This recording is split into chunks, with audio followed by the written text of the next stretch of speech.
This was in an area called Wellawada, a prime residential area in Colombo. We stood on the railroad tracks that ran between my friend's house and the beach. The tracks are elevated about 8 feet from the water line normally, but at that point the water had receded to a level 3 or 4 feet below normal. I'd never seen the reef here before. There were fish caught in rock pools left behind by the receding water. Some children jumped down and ran to the rock pools with bags. They were trying to catch fish. No one realized that this was a very bad idea. The people on the tracks just continued to watch them. I turned around to check on my friend's house. Then someone on the tracks screamed. Before I could turn around, everyone on the tracks was screaming and running. The water had started coming back. It was foaming over the reef.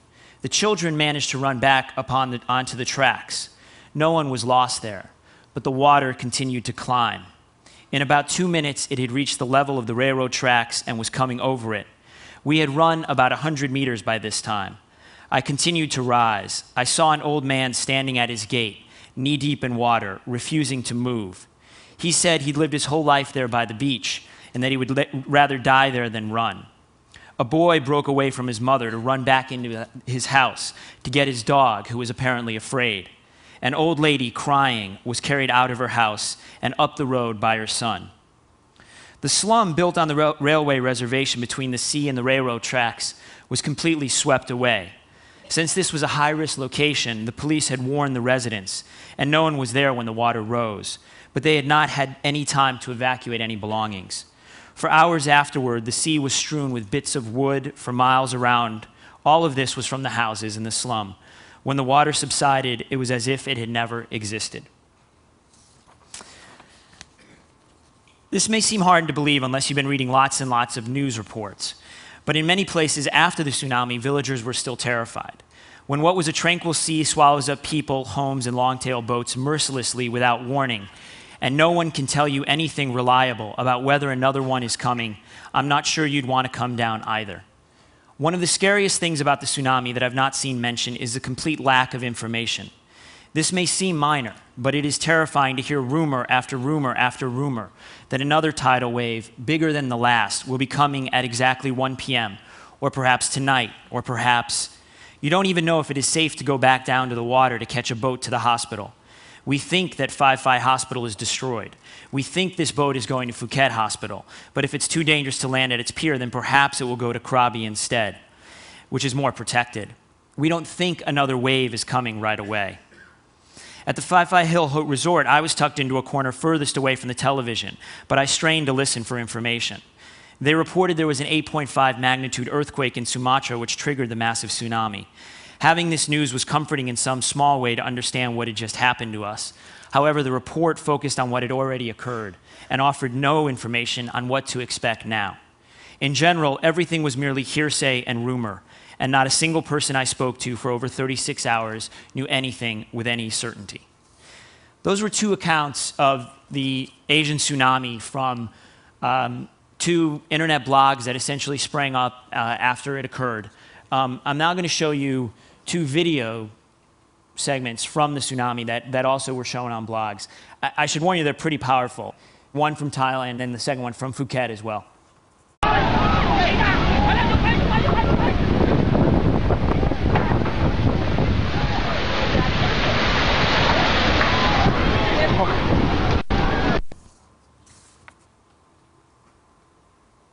It's coming in. It's coming again. It's coming again? Yeah, it's coming again. You must find it. Huh? New way? It's coming in a new way. Yeah. It's coming again. What the... Det kommer en våg igen här. Det är fulla muggar här nu.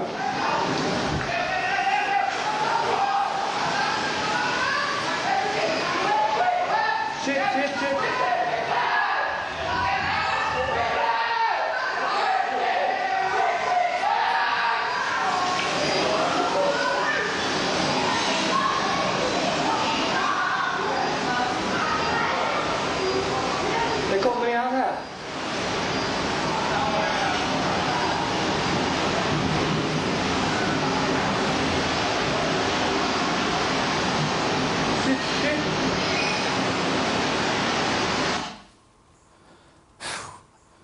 Those were both on this site, waveofdestruction.org.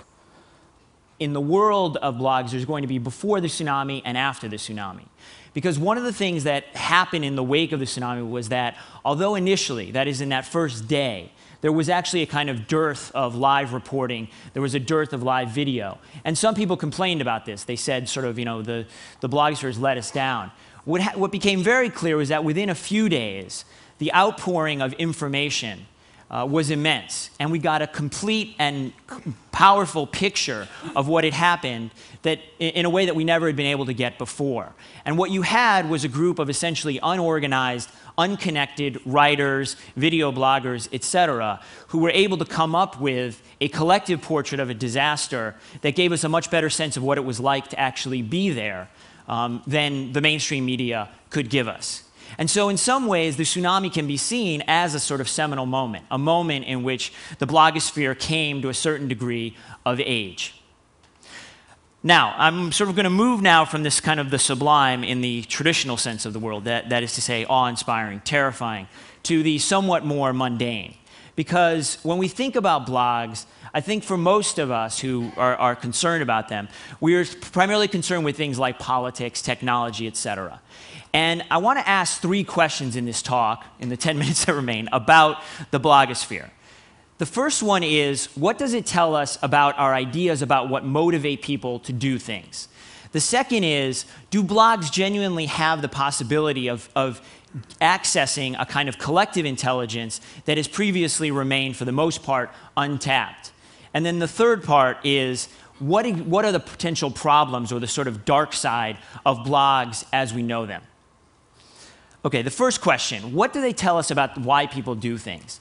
One of the fascinating things about the blogosphere specifically, and of course the internet more generally, and it's going to seem like a very obvious point, but I think it is an important one to think about, is that the people who are generating this enormous reams of content every day, who are spending enormous amounts of time organizing, linking, commenting on the substance of the internet, are doing so primarily for free. They are not getting paid for it in any way other than in the attention and, to some extent, the reputational capital that they gain from doing a good job. And this is, at least to a traditional economist, somewhat remarkable. Because sort of the traditional account of economic man would say that, basically you do things for a concrete reward, primarily financial. But instead, what we're finding on the internet, and one of the great geniuses of it, is that people have found a way to work together without any money involved at all. They have come up with, in a sense, a sort of different method for organizing activity. The Yale law professor Yochai Benkler, in an essay called Coze's Penguin, talks about this sort of open source model, which we're familiar with from Linux, as being potentially applicable in a whole host of situations. And if you think about this with the tsunami, what you have is essentially a kind of army of local journalists who are sort of producing enormous amounts of material for no reason other than to tell their stories. That's a very powerful idea, and it's a very powerful reality. And it's one that offers really interesting possibilities for organizing a whole host of activities down the road. So I think the first thing that the blogosphere tells us is that we need to expand our idea of what counts as rational. And we need to expand our simple equation of value equals money, or you have to pay for it to be good.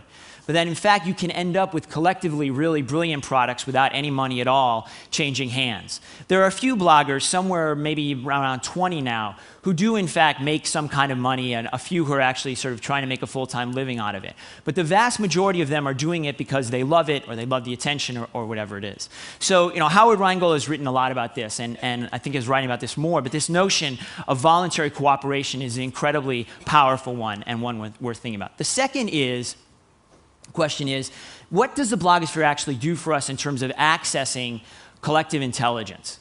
As Chris mentioned, I wrote a book called The Wisdom of Crowds. And the premise of The Wisdom of Crowds is that under the right conditions, groups can be remarkably intelligent. And they can actually often be smarter than even the smartest person within them.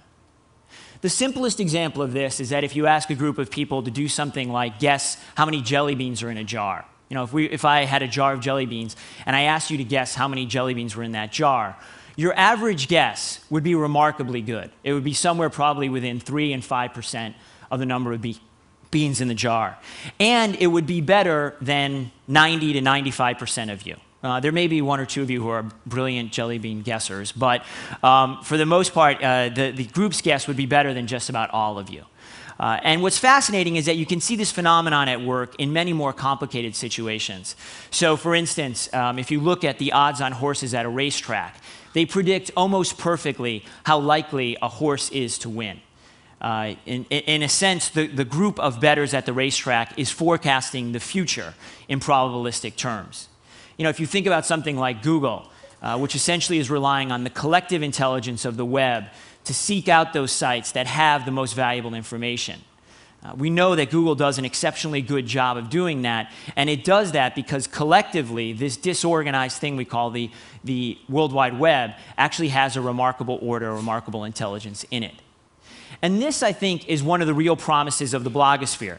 Dan Gilmore, whose book, We Media, which is included in the gift pack, has talked about it as saying that as a writer, he's recognized that his readers know more than he does. Now, this is a very challenging idea. It's a very challenging idea to mainstream media. It's a very challenging idea to anyone who has invested an enormous amount of time in expertise and who has a lot of energy invested in the notion that he or she knows better than everyone else. But what the blogosphere offers is the possibility of getting at the kind of collective distributed intelligence that is out there and that we know is available to us if we can just figure out a way of accessing it. Each blog post, each blog commentary may not in and of itself be exactly what we're looking for, but collectively, the judgment of those people posting, those people linking, more often than not is going to give you a very interesting and enormously valuable picture of what's going on. So that's the positive side of it. That's the positive side of what is sometimes called participatory journalism or citizen journalism, et cetera. That in fact we are sort of giving people who have never been able to talk before a kind of voice, and we're able to access information that has always been there but is essentially gone untapped. But there is a dark side to this, and that's what I want to spend the last part of my talk on. One of the things that happens if you spend a lot of time on the internet, and you spend a lot of time thinking about the internet, is that it is very easy to fall in love with the internet. It is very easy to fall in love with the decentralized, bottom-up structure of the internet. It is very easy to think that networks are necessarily good things, that being linked from one place to another, to being tightly linked in a group, is a very good thing. And much of the time, it is. But there's also a downside to this, a kind of dark side, in fact. And that is that the more tightly linked we come to each other, the harder it is for each of us to remain independent. One of the fundamental characteristics of a network is that once you are linked in the network starts to shape your views and starts to shape your interactions with everybody else. That's one of the things that defines what a network is. A network is not just the product of its component parts. It is actually a product of, it is something more than that. It is, as Stephen Johnson has talked about, an emergent phenomenon. Now, this has all these benefits. It's very beneficial in terms of the efficiency of communicating information. It gives you access to a whole host of people. It allows people to coordinate their activities in very good ways. But the problem is that groups are only smart when the people in them are as independent as possible. This is sort of the paradox of the wisdom of crowds, or the paradox of collective intelligence, that what it requires is actually a form of independent thinking. And networks make it harder for people to do that because they drive attention to the things that the network values. So one of the phenomenons that's very clear in the blogosphere is that once a meme, once an idea gets going, it is very easy for people to just sort of pile on because other people have, say, a link. People have linked to it, and so other people in turn link to it, et cetera, et cetera. And that phenomenon of kind of piling on the existing links is one that is characteristic of the blogosphere, particularly of the political blogosphere, and it is one that essentially sort of throws off this kind of beautiful, decentralized, bottom-up intelligence that blogs can manifest in the right conditions. The metaphor I like to use is the metaphor of the circular mill. A lot of people talk about ants. You know, this is a conference that's inspired by nature. When we talk about bottom-up, decentralized phenomenons, this sort of ant colony is the classic metaphor. Because, you know, no individual ant knows exactly what it's doing, but collectively, ants are able to reach incredibly intelligent decisions. They're able to sort of reach food as efficiently as possible. They're able to guide their traffic with remarkable speed. So the ant colony is a great model. You have all these little parts that collectively add up to a great thing. But we know that occasionally ants go astray. And what happens is that if army ants are sort of wandering around and they get lost, they start to follow a simple rule. Just do what the ant in front of you does. And what happens is that the ants eventually end up in a circle.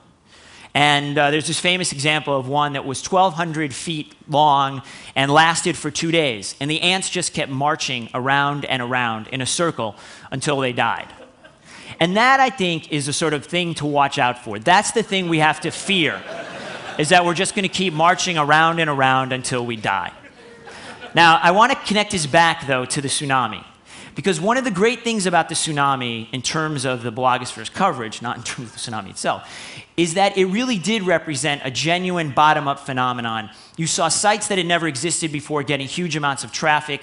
You saw people being able to offer up their independent points of view in a way that they hadn't before. And there you really did see the intelligence of the web manifest itself. So that's the upside. The circular mill is the downside. And I think that the former is really what we need to strive for. Thank you very much.